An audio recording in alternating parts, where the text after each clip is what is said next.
নরম পাখির পালক দিয়ে আমি কিভাবে শীতের পোশাক বানিয়েছি তোমাকে দেখাচ্ছি। প্রথমে আমি ভালোবেসে এবং আলতো করে রাজহাঁসের পালক থেকে নরম লোমগুলো তুলে ফেলি।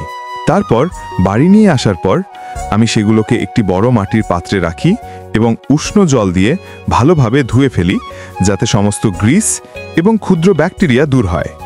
তারপর আমি সেগুলোকে বাঁশের জালের উপর পাতলা করে বিছিয়ে শুকাতে দিই। এদিকে আমি আমার হাতে বোনা সুতির কাপড় নিই, দাগ দিই, কেটে ফেলি, সুন্দরভাবে ভাঁজ করি এবং তারপর শুকনো চুলগুলো ভেতরে ভরে দিই। আমি এই সুন্দর সুতির কাপড়টি কিভাবে বানিয়েছি যদি দেখতে চান তাহলে কমেন্ট করুন। এখন আমি এটি নেব এবং একটি সুন্দর পোশাক সেলাই শুরু করব। এই কাজের জন্য অনেক পরিশ্রম করতে হয়। আপনি যদি আপনার মাকে ভালোবাসেন তাহলে দয়া করে ভিডিওটি লাইক করুন, চ্যানেলটি সাবস্ক্রাইব করুন এবং একটি সুন্দর মন্তব্য করুন। একবার এটি সঠিকভাবে সেলাই হয়ে গেলে এখানে আমাদের সুন্দর হাতে বোনা শীতের পোশাক। এটি কেবল একটি পোশাক নয়, বরং আমাদের ঐতিহ্যের প্রতি পাহাড়ি মানুষের ভালোবাসার প্রতীকও।